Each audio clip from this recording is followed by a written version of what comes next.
தம்பி அண்ணாமலைகிட்டே நம்ம கேட்போம், நேருக்கு நேர கேட்போம், இந்தி எதற்காக தேவை எனக்கு? அண்ணன் இதுக்காக தேவைன்னு சொல்லுங்க. உங்க எல்லாத்தையும் இந்தி எதற்காக எனக்கு தேவை? ஒரு காரணம், எதற்காக எனக்கு தேவைன்னு சொல்லுங்க. தேச ஒற்றுமைக்கா? இந்திய படிச்சாதான் தேசம் ஒற்றுமையா இருக்கும்னா, என் மொழியை கொன்னுட்டு எங்க அம்மாவை கொன்னுட்டு உங்க அம்மா அம்மான்னு சொல்றதா தேசப்பற்றுனா? இது மாதிரி ஒரு தேச துரோகம் உலகத்தில் இருக்கா?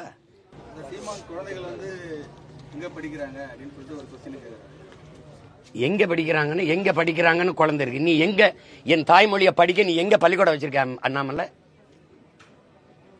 இந்தி படின்னு சொல்ற நீ, என் தமிழை படின்னு சொல்லலையே. நீ பள்ளிக்கூடமா வச்சிருக்கியா, சுடுகாடா வச்சிருக்கியா? என்ன கேள்வி வைக்கிறியா? அதிகாரத்தை ஓம் பிள்ளை எங்க பிடிக்குது? ஸ்டாலின் வந்து தமிழகத்துல சிறப்பான ஆட்சி நடக்குது, பாக்குறவங்க கண்ணில் தான் குறைபாடு இருக்கு, தன்னை எல்லாரும் அப்பான்னு அழைக்கிறாங்க அப்படின்னு குறிப்பிட்டிருக்கு. அப்பான்னா இப்படி பண்ணிட்டீங்களப்பா அப்படின்னு சொல்லியிருப்பாங்க. அவரை தவிரங்க, அவரை தவிர, அவர் கட்சிக்காரரை தவிர யாரையாவது ஒருவரை நல்லாட்சி நடக்குதுன்னு சொல்ல சொல்லுங்க.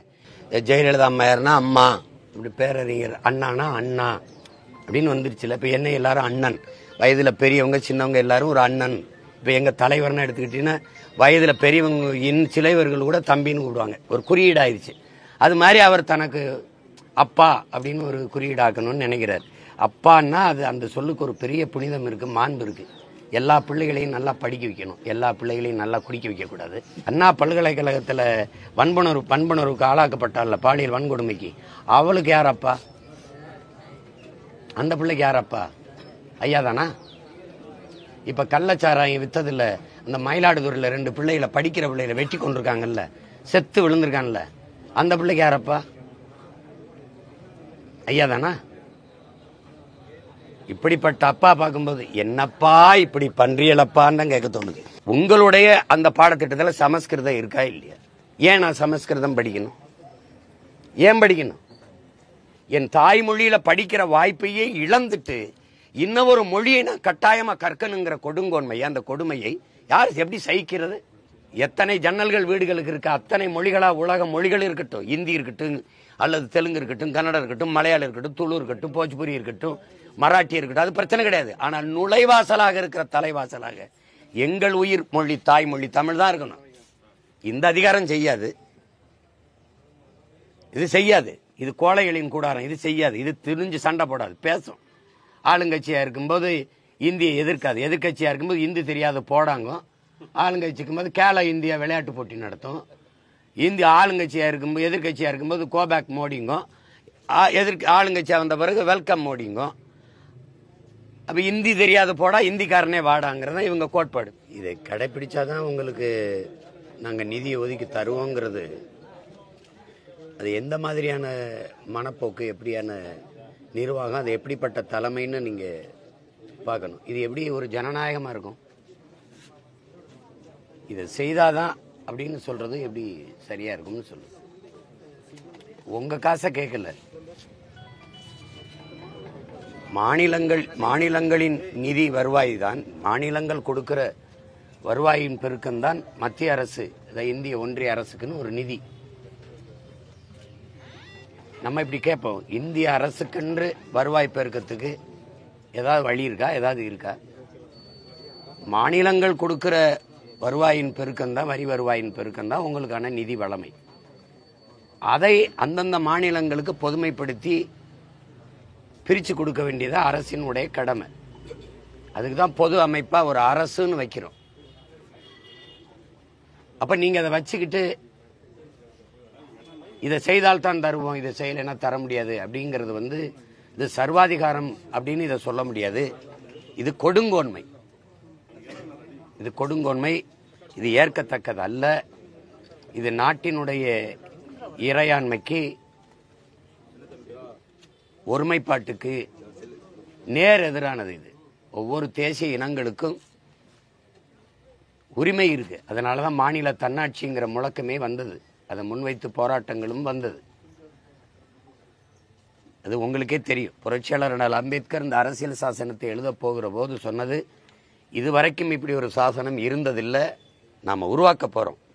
ஆனால் இந்தியா ஒருமைப்பாடு மிக்க இறையாண்மை கொண்ட தேசமாக இருக்க வேண்டுமானால் எல்லா மொழிவழி தேசிய இனங்களுக்குமான முன்னுரிமை கொடுக்கப்பட வேணுங்கிறத அது சாசனத்தில் இல்லாமல் இருக்கலாம், வலியுறுத்தப்படாமல் இருக்கலாம், அது அழுத்தி சொல்லப்படாமல் இருக்கலாம். ஆனால் அதனுடைய ஆழ்ந்த கருத்து இதுதான். அப்ப அந்த மாதிரி இருக்குதான்னு பாருங்க. என் காசை எடுத்து வச்சுக்கிட்டு இதை செஞ்சாதான் தருவேங்கிறது, இதை இப்படி பார்த்தா அது ஒரு திமிர்த்தனமா தான் தெரியுது. இந்த மும்மொழி கொள்கையில் இருக்கிற இந்தி ஏன் அதை ஒரு திறந்த மனதோடு மனச்சான்றோடு விவாதிப்போம் எல்லாரும். இந்தி கட்டாயமாக கற்க வேண்டும்ங்கிற அவசியம் ஏன்? இந்த நாட்டில் இருக்கிற ஏழ்மை, வறுமை, பசி, பட்டினி, வேலையின்மை, இது எல்லாத்துக்கும் ஒரே மருந்தா இந்தி கற்பது தானா? இந்தி படிச்சே தீரணும் அப்படிங்கிற தேவை ஏன்? அதையே நீங்க வழிந்து திணிக்கிறீங்க. அதையே வழிந்து திணிக்கிறீங்க. ஒவ்வொரு நிலத்திற்கும் ஒவ்வொரு தேசிய இனத்திற்கும் ஒரு தாய்மொழி இருக்கு. மொழி வழியே தான் இங்கே தேசிய இனங்கள் நிலங்கள் பிரிக்கப்பட்டிருக்கு. சாதி வழியோ மத வழியோ கிடையாது. உலகம் முழுமைக்கும் அப்படி இல்லை. ஐரோப்பா முழுக்கும் ஒரே மதம்தான், கிறிஸ்தவர்கள் தான். பிறகு எதற்கு இத்தனை நாடுகள்? இந்தியாவிலிருந்து போன நாடு பாகிஸ்தான், ஒரே மதம்தான். எதற்கு பங்களாதேஷ்? மொழி வழியே தேசிய நிலங்கள் இனங்கள் அப்படிதான் பிரிஞ்சிருக்கு. இந்தியா மொழி வழியே தான் மாநிலங்கள் பிரிக்கப்பட்டிருக்கு. அது காரணம் அந்த மொழி, அதனுடைய கலை கலாச்சாரம், பண்பாடு, அவர்களுடைய வழிபாடு, அவர்களுடைய தொன்று தொட்ட வேளாண்மை, அங்க வாழ்கிற மக்களின் பெண்ணிய உரிமை, வேலைவாய்ப்பு, தொழில் வளர்ச்சி, பொருளாதார மேம்பாடு, இவற்றுக்கெல்லாம் ஒரு அரசியல். அதுக்காக தான் மொழி வழியே மாநிலங்கள். சிறுகை எல்லாம் அவரவர் தனித்தனியா வீடு கட்டி குடியேறுவது அவரவர் வசதிக்கு வாழத்தான். அப்புறம் திருப்பி நீ ஒரே மொழி, எனக்கு என் தாய்மொழி இருக்குது, பயன்பாட்டு மொழியா ஆங்கிலம் இருக்குது, விரும்பினால் என் மொழியும் கற்போம். அது இந்தியோ, ஏன் நான் தெலுங்கு கற்றுக்கூடாது? ஏன் நான் வங்காளம் கற்றுக்கூடாது? ஏன் நான் போஜ்பூரி படிக்கக்கூடாது? ஏன் கற்றுக்கூடாது? ஏன் நான் மராட்டி கற்றுக்கூடாது? எதை வேணாலும் கற்றுப்பேன், அது என் விருப்பம். நீ கட்டாயமா படிச்சாகணுங்கிறத எப்படி இருக்குது? உங்களுடைய அந்த பாடத்திட்டத்தில் சமஸ்கிருதம் இருக்கா இல்லையா? ஏன் நான் சமஸ்கிருதம் படிக்கணும்? ஏன் படிக்கணும்? என் தாய்மொழியில படிக்கிற வாய்ப்பையே இழந்துட்டு இன்னொரு மொழியை நான் கட்டாயமா கற்கணுங்கிற கொடுங்கோன்மையை, அந்த கொடுமையை யார் எப்படி சகிக்கிறது? எப்படி சகிக்கிறது? எந்த மொழிவழி தேசிய இனங்களின் மொழியை அழித்து அந்த அடையாளமே இல்லாம ஒழித்து ஒரு நாடோடி கூட்டமா இந்த நிலத்துல எங்களை வாழ வைக்க புரியல? எப்படி? எங்களுக்கு ஒரு மொழி கொள்கை இருக்குது. கொள்கை மொழி அவரவருக்கு. எனக்கு தமிழ், அவருக்கு தெலுங்கு, அவருக்கு கன்னடம், அவருக்கு மலையாளம், அவருக்கு துளு, அவருக்கு மராட்டியம், அவருக்கு இந்தி. அப்படிதான் இருக்கணும். கொள்கை மொழி தமிழ், கொள்கை மொழி இந்தி, கொள்கை மொழி இங்கிலீஷ், கொள்கை மொழி கன்னடம், கொள்கை மொழி தெலுங்கு, பயிற்று மொழி, பண்பாட்டு மொழி, பயன்பாட்டு மொழி, வழக்காடு மொழி, வழிபாட்டு மொழி, எல்லாம் என் தாய்மொழி. அவர் தாய்மொழி கன்னடம், அவர் தாய்மொழி மலையாளம். கெடுவாய்ப்பா நமக்கு வெள்ளக்காரன் ஆண்டதுனால ஒரு ஆங்கிலம் வந்துடுச்சு. ஒரு பயன்பாட்டு மொழியா வச்சுக்கலாம், ஒரு தொடர்புக்கு. ஆனால் விரும்பினால் உலகத்தின் எம்மொழியும் இருக்கலாம். அது இந்தியும் இருக்கலாம், தெலுங்கு இருக்கலாம், மலையாளம் இருக்கலாம். அது கத்துக்கலாமே. இப்ப எங்க பிள்ளைகள் தெலுங்குல போய் இயக்க போறாங்க, நடிக்க போறாங்க, இங்க படிச்சுட்டு போறாங்களா, அங்க போய் கத்துக்கிறாங்களே, நல்லா பேசுறாங்களே, நல்லா பேசுறாங்க. இப்ப எங்க அண்ணன் சரத்குமார் இந்தியாவுக்கு எல்லா மொழியும் பேசுவாங்க. எனக்கு கட்டாயம் படிக்கணும்னு படிச்சாரா? அவர் தெரிஞ்சுக்கணும்னு படிச்சாப்ல. சொல்லுங்க. இப்ப அம்மையார் சுகாசினி எல்லாம் பல மொழிகள் பேசுவாங்க, ராதிகா எல்லாம் பல மொழிகள் பேசுவாங்க. ஐயா சுகாசினி இருக்காங்கல்ல, அவங்க எல்லா மொழியும் பேசுவாங்க, என் பிரெஞ்சு கூட பேசுவாங்க. விரும்பினால் எம் மொழியும் கற்போம். ஒவ்வொரு தேசியத்திற்கும் மொழி கொள்கை அப்படிதான் இருக்க முடியும். எம்மொழி தமிழ் கற்போம், நாங்கள் எங்கள் இனம் வாழ, உலகத்தின் எம்மொழியும் கற்போம், நாங்கள் வாழ. இப்படிதான் இருக்க முடியும் கோட்பாடு. அப்படிதான் இருக்க முடியும். இப்ப நாங்க என்ன நினைப்போம்னா, என்னுடைய வேர் வலுவா இருக்கணும், என்னுடைய மரம் உறுதியா இருக்கணும். என் கிளையில இலையில எத்தனை பறவையும் வந்து இருந்துட்டு போ, எனக்கு பிரச்சனை கிடையாது. என் வேரையே நீங்க காலி பண்ற. எத்தனை ஜன்னல்கள் வீடுகளுக்கு இருக்கு, அத்தனை மொழிகளா உலக மொழிகள் இருக்கட்டும், இந்தி இருக்கட்டும், அல்லது தெலுங்கு இருக்கட்டும், கன்னடம் இருக்கட்டும், மலையாளம் இருக்கட்டும், துளு இருக்கட்டும், போஜ்பூரி இருக்கட்டும், மராட்டி இருக்கட்டும், அது பிரச்சனை கிடையாது. ஆனால் நுழைவாசலாக இருக்கிற தலைவாசலாக எங்கள் உயிர் மொழி தாய்மொழி தமிழ் தான் இருக்கணும். உலகத்தில் எங்க போனாலும் நான் தமிழன்கிறதான் அடையாளம். உலகம் முழுமைக்கு அப்படிதான் அடையாளப்படுத்துறான். நான் பிரிட்டிஷ் கிடையாது, ஐ ஆம் இங்கிலீஷ் தான். நான் பிரான்ஸ் கிடையாது, ஐ ஆம் பிரெஞ்சு. அப்படிதான் அறிமுகப்படுத்துவான். அதான் நாங்களும் விரும்புறோம். இந்தியா ஒரு தேசம், அதுக்கு ஒரு மொழிங்கிறதெல்லாம் கொடுமையான போக்கு. இந்தியா பல தேசங்களின் ஐக்கியம், ஒன்றியம், யூனியன். அதை புரிஞ்சுக்கிட்டு நீங்க மாநிலங்கள் அவைதான் அது, பல மாநிலங்களின் அவைதான் அது. அதை புரிஞ்சுக்கிட்டு செய்யணும். தேவைன்னா இந்தி கத்துக்கிறோம், அது யாரும் எதிர்க்கல. முதல்ல இந்தி பள்ளிக்கூடம் இங்கதான் திறக்கப்பட்டிருக்கு. அது ஐயா ராமசாமி பெரியார் தான் தொடங்கியிருக்காங்க. அது இந்தி பிரச்சார சபையெல்லாம் இங்க இருக்குது. யாரும் இதெல்லாம் சொல்லல. தேவைன்னா கத்துக்கிறாங்க, கத்துக்கிட்டு தானே இருக்காங்க. நீ கட்டாயம் படிச்சுதான் ஆகணும்னா, அப்படி நாங்க கட்டாயம் தமிழ் படிச்சுதான் ஆகணுங்கும் போது நீங்க பாசிசங்கிறீங்க, மொழி வெறிங்கிறீங்க, இன வெறிங்கிறீங்க, தமிழ் படிச்சா வேலை கிடைக்குமாங்கிறீங்க, சோறு கடை. அப்ப ஒரு வெறியும் கோபம் வரும்பாரு. எப்படி இருக்குது அது? அதுல அதனாலதான் நாங்க சொல்றோம், மும்மொழி கொள்கை, மோசடி கொள்கை, இருமொழி கொள்கை, ஏமாற்று கொள்கை. கொள்கை மொழி அவரவருக்கு அவரவர் தாய்மொழி தான் இருக்கணும். எனக்குன்னு சொல்லல, இந்தியாவில் வாழ்கிற எல்லா இனங்களுக்கும் தான் இதை பேசுறோம். அதனால இந்த புதிய கல்விக் கொள்கையை ஏன்னா எல்லா அறிவார்ந்த பெருமக்களும் சொல்றது, இது நம் பிள்ளைகளுக்கு எழுதி வைக்கலாம், மரண சாசனம்ங்கிறாங்க. நான் நேத்து கூட பதிவு சொன்னேன். 10ஆம் வகுப்பு 12ஆம் வகுப்பு தேர்விலேயே தோல்விவிட்டா நம்ம பிள்ளைகள் தற்கொலைக்கு மரணத்திற்கு போயிடுறாங்க, மரணத்தை முடிவா தேடிக்கிறாங்க, உயிரை மாய்ச்சிக்கிறாங்க, தோல்வியை தாங்க முடியால அவ்வளவு மனமுதிர்ச்சியற்ற நிலையில இருக்கும்போது 3ஆம் வகுப்புல நீ பொது தேர்வு வைக்கிற, 5ஆம் வகுப்புல வைக்கிற, 8ஆம் வகுப்புல வைக்கிற, அந்த வயசுல தோத்துருச்சு அந்த பிள்ளை அப்படின்னா பொது தேர்வுல அந்த நெஞ்சுக்குள்ள நஞ்சு விழுந்துராதா? கல்விங்கிற வார்த்தை கசந்துராதா? பள்ளிக்கூடமே அதுக்கு நரகமா தெரிஞ்சிராதா? ஒரு மரணக்கூடமா தெரிஞ்சிராதா?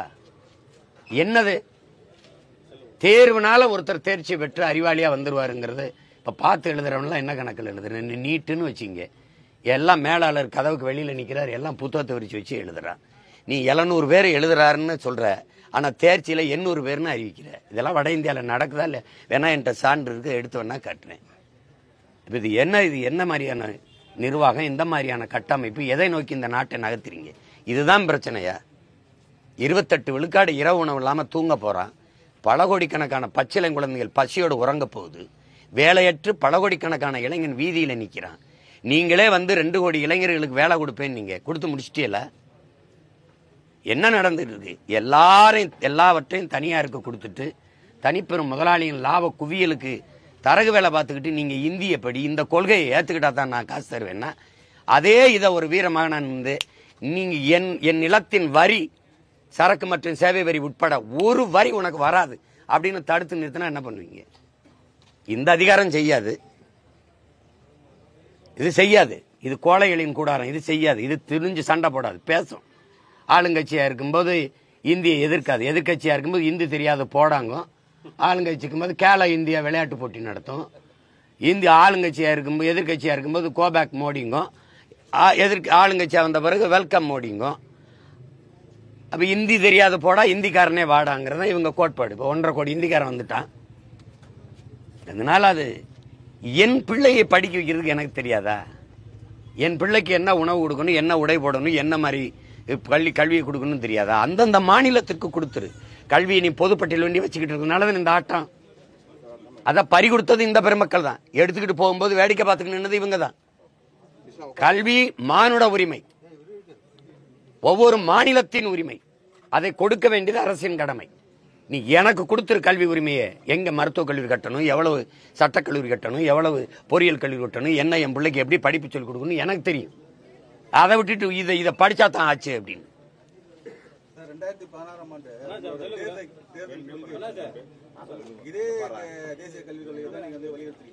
அதாவது பைத்தியக்காரத்தனா நீங்க படிச்சது அப்படி படிச்சிருக்கீங்க, அதுல அவர் சொல்லுவாருங்க. அவர் நல்லா படிக்கணும். ஐபிஎஸ் படிச்சு பார்த்ததுல அதுல எழுதியிருக்கு கொள்கை மொழி தமிழ்னு எழுதியிருக்கு. தலைப்பை படிக்கணும். இப்ப நான் சொன்னதான் எழுதியிருக்கேன். கொள்கை மொழி தமிழ், பயன்பாட்டு மொழி ஆங்கிலம், கட்டாய பாடமொழின்னு போட்டிருக்கேன். அதை கட்டாயமா படிக்க வைப்போம். உலகின் எல்லா மொழிகளும் விருப்ப மொழிகள், விரும்பினால் கற்போம், இந்தி உட்படன்னு போட்டிருக்கேன். எழுதின வேணாம் தானே? அவர் சொல்லுவாரு முதல்ல தமிழனா இருந்து பேசணும். தம்பி அண்ணாமலைக்கிட்டே நம்ம கேட்போம், நேருக்கு நேர கேட்போம், இந்தி எதற்காக தேவை எனக்கு? அண்ணன் இதுக்காக தேவைன்னு சொல்லுங்க. உங்க எல்லாத்தையும் இந்தி எதற்காக எனக்கு தேவை? ஒரு காரணம், எதற்காக எனக்கு தேவைன்னு சொல்லுங்க. தேச ஒற்றுமைக்கா? இந்திய படிச்சாதான் தேசம் ஒற்றுமையா இருக்கும்னா என் மொழியை கொன்னுட்டு எங்க அம்மாவை கொன்னுட்டு உங்க அம்மா அம்மான்னு சொல்றதான் தேசப்பற்றுனா? இது மாதிரி ஒரு தேச துரோகம் உலகத்தில் இருக்கா? அப்படி என்ன எனக்கு தேச வேண்டி கிடக்கு சொல்லுங்க? இந்த நாடு நாடாவதற்கு முன்பே நிலைத்து வாழக்கூடிய மகன் நான். அது அண்ணாமலைக்கு தெரிஞ்சிருக்கணும். ஒரு தமிழனா இருந்தா உணர்ந்திருக்கணும் இன வரலாறு. இந்த நாடு நாடாவதற்கு முன்பே பூர்வீகுடி மக்கள் நாங்கள். இந்த நிலப்பரப்பு முழுதும் பரவி வாழ்ந்தவர்கள் தமிழை தாய்மொழியாக கொண்ட நாகர்கள். நான் சொல்லல, அரசியல் ஆசான் அண்ணல் அம்பேத்கர். தெற்காசிய முழுமைக்கும் பரவி வாழ்ந்தவர்கள் தமிழர்கள். ஹார்வர்ட் பல்கலைக்கழக பேராசிரியர்கள் ரிச்சர்ட் மார்டினும் டோனி ஜோசப்பும். நம்ம சொன்னா கூட பரவாயில்ல, பெரிய பெரிய மேதைகள் சொல்றாங்க. என் மொழியை நீ அப்படி சாதாரணமா இந்தி எதற்கு கத்துக்கணும்? இதுக்காக கத்துக்கணும் தேவைன்னா கத்துக்கிறோம். ஏன் இந்தி மட்டும் படிக்கணும்? மராட்டி படிக்க கூடாதா? மராட்டியில போய் இப்படி சொல்லுவியா? சட்டசபையில நீ இந்தியில உறுதி பிரமாணம் எடுத்துருவியா? சொல்ல முடியுமா? அவ்வளவு உறுதியா இருப்பான். நீ எதுக்குன்னு சொல்லுங்க. இதுக்காக செய்வோம், இதுக்காக கத்துப்போம். தொடர்பு தானே. நான் வேணா கத்துக்கிட்டு வரேன். வட இந்தியால எனக்கு வேலை. இப்ப வட இந்தியால திடீர்னு பணிமாற்றம் போட்டுறாங்க. இங்க இருக்கிற எங்க காவல்துறை அதிகாரிகளே இல்ல மாவட்ட ஆட்சி பணியில் இருக்க IAS அதிகாரிகளை போட்டுறாங்க. அங்க போய் கத்துக்கிறது இல்லையா? ஐயா சொல்லுங்கய்யா, கத்துக்கிறது இல்லையா? தேவைன்னா கத்துக்க போறோம். உணவு, மொழி, உடை இதையெல்லாம் அங்கங்க வாழ்கிற கால சூழல் அதுதான் தீர்மானிக்குமே ஒழிய கட்டாயமா இதை கத்துக்கன்னு சொல்றதுக்கான காரணம் என்ன?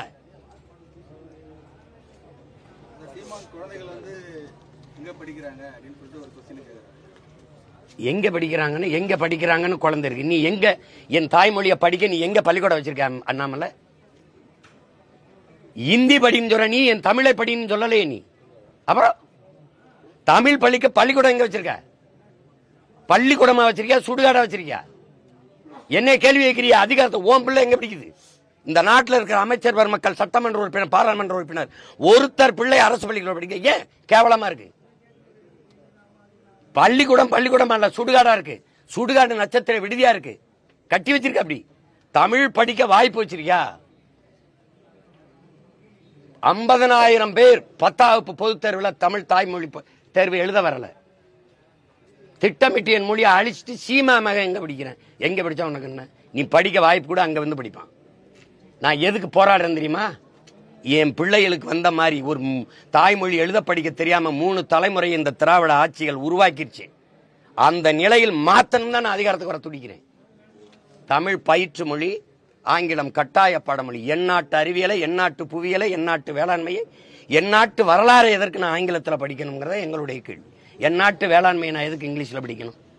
கத்தரிக்காய் வெண்டைக்காய் எப்படி விளைய வைக்கிறதுன்னு அமெரிக்கா ஆசிரியர்கள் போய் நாட போறேன்னா, இங்கிலாந்துல போய் நாட போறேன்னா, என் நாட்டு வேளாண் கல்வி எதுக்கு நான் இங்கிலீஷ்ல படிக்கணும்? இதுதான் எங்கள் கேள்வி. தமிழ் பயிற்று மொழி, ஆங்கிலம் கட்டாய பாடமொழி, உலகத்தின் எல்லா மொழிகளும் விருப்ப மொழி. அதில் இந்தியும் வரலாம், தெலுங்கும் வரலாம், மலையாளம் வரலாம், கன்னடம் வரலாம், துளுவும் வரலாம், உருதும் வரலாம், மராட்டியும் வரலாம், போஜ்பூரியும் வரலாம், எதுவும் வரலாம். அது என் பிள்ளைய விரும்பணும். ஐயா நான் அங்க போறேன், அந்த இடத்துல வேலை வருது, எனக்கு பிரான்ஸ்ல வேலை வருது, எனக்கு வட இந்தியால வேலை வருது, இந்தி தெரிஞ்சுக்கிட்டா நல்லதா இருக்கும் அப்படின்னு. இந்தி தெரிஞ்சால்தான் நீங்க இந்த நாட்டில் வாழ முடியும், இந்தி தெரிஞ்சால்தான் இந்த நாட்டின் குடிமக்கள் அப்படின்னு சொல்றது இருக்குல்ல, அதை ஏற்க முடியாது. ஸ்டாலின் தமிழகத்துல சிறப்பான ஆட்சி நடக்குது, பாக்குறவங்க கண்ணில் தான் குறைபாடு இருக்கு, தன்னை எல்லாரும் அப்பான்னு அழைக்கிறாங்க அப்படின்னு குறிப்பிட்டிருக்காரு. அப்பான்னா இப்படி பண்ணிட்டீங்களப்பா அப்படின்னு சொல்லியிருப்பாங்க.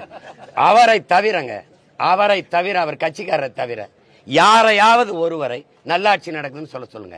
மாண்புமிக்க தமிழக முதல்வர் சட்டசபையில பேசினதற்கு 1,00,000 போராட்டங்களுக்கு நாங்க அனுமதி கொடுத்திருக்கோம் 3 ஆண்டுகள்னு. உங்களுக்கு யாருக்கும் ஐயா இருக்கா? இல்ல எடுத்துக்காட்டவா? பேசினது இருக்கு. 1,00,000 போராட்டங்கள், 1,00,000 பிரச்சனைகளை இந்த 3 ஆண்டுகளில் இந்த மக்களுக்கு கொடுத்திருக்குது. இது நல்ல ஆட்சினா உங்களுக்கு எல்லாம் மனசாட்சி இருக்கான்னு சொல்லுங்க. 1,00,000 போராட்டங்கள், அது கூட எண்ணிக்கையில குறைவா இருக்கலாம். இன்னைக்கும் போராட்டம் நடக்குது. ஒவ்வொரு மக்களும் தெருவில் என் வீடை இடிக்கிறாங்க, கரூர் போறாமா, பெருந்துறை போறாமா, ஓடியா அந்த மக்கள் நாங்க குடியிருக்கிற வீடை இடிக்கிறாங்க. கேட்டா ஆக்கிரமிப்பு. அரசு ஆக்கிரமிச்சா சட்டம், அப்பாவி மக்கள் அவங்க ஆக்கிரமிச்சா குற்றம். இதெல்லாம் என்ன ஆக்கிரமிப்பு?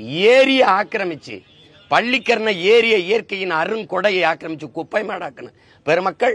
ஆக்கிரமிப்பை பத்தி பேசுறது உங்களுக்கு என்ன தகுதியா இருக்குது? என்ன இருக்குது? அரசு கட்டிடங்கள், நீதிமன்றங்கள், பல இடங்கள் எல்லாமே நீர்நிலைகளை ஆக்கிரமிச்சு கட்டினதுதான்.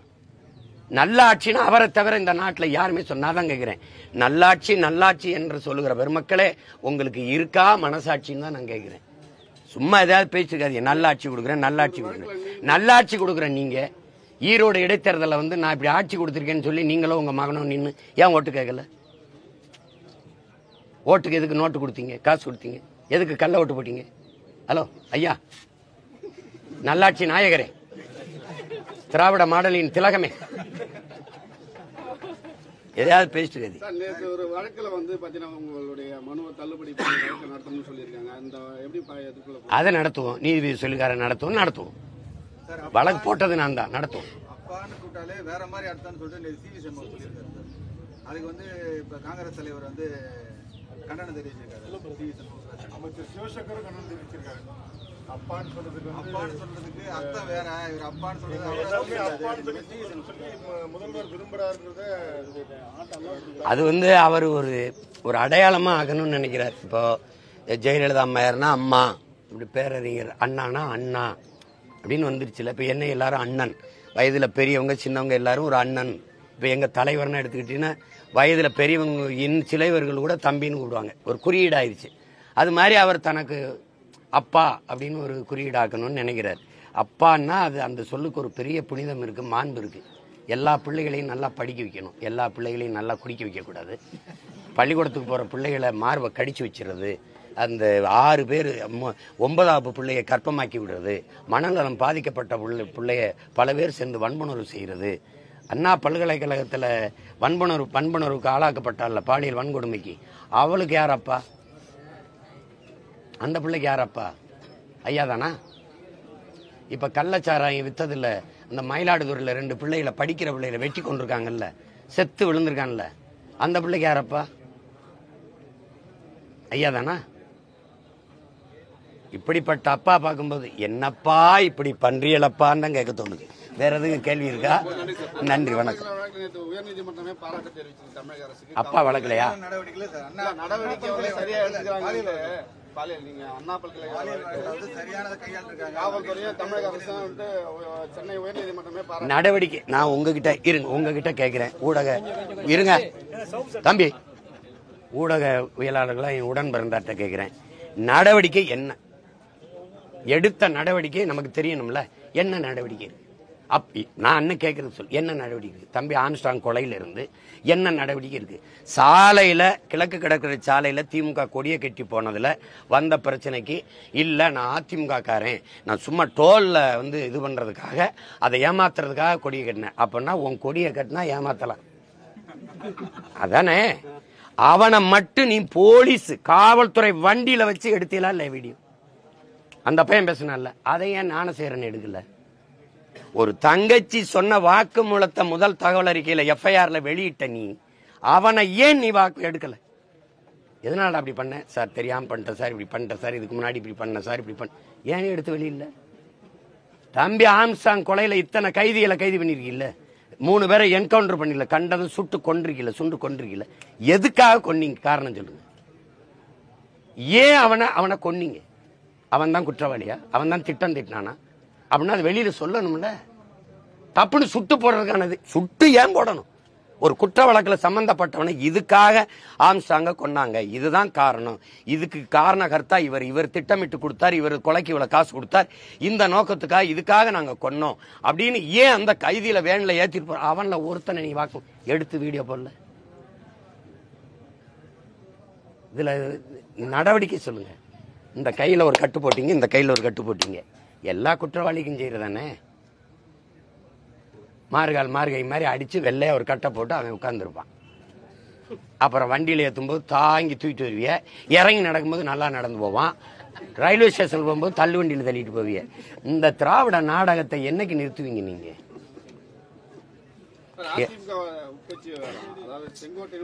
நீங்களே சொல்லிட்டீங்க உட்கட்சி விவகாரம். எத்தனை விவகாரம் ஒரு கட்சிக்கு இருந்தாலும் நாட்டுக்கு மக்களுக்கும் பிரச்சனை என்ன? அதனால பிரச்சனையா பேசுவோம். அது பிரச்சனை இல்லைல்ல, விட்டுருவோம்.